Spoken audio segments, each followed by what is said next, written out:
تبليغ waxyaabay ku fiican yihiin waxa kamida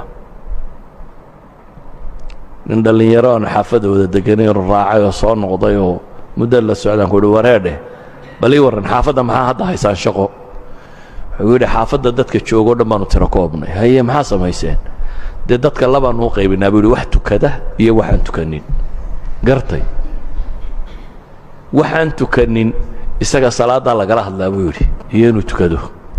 wixii tukadana wardiinta xilba ka saaran baa loo sheegaa mas'uuliyadda diinta qaado faafi waa fikrad sax ah waxaan tukanin salaad loo sheegaa salaadu rukunkii labaad ee ugu weynaa diinta islaamiga salaadii laga tagay diin ba hadhay dacwada kale la sheegaya waa maxay tawxiid dabadi ma wax kale aynu sheegnaa jiro salaad ka weyn haddii salaad lunto maxaa soo hadhay idan dadka ma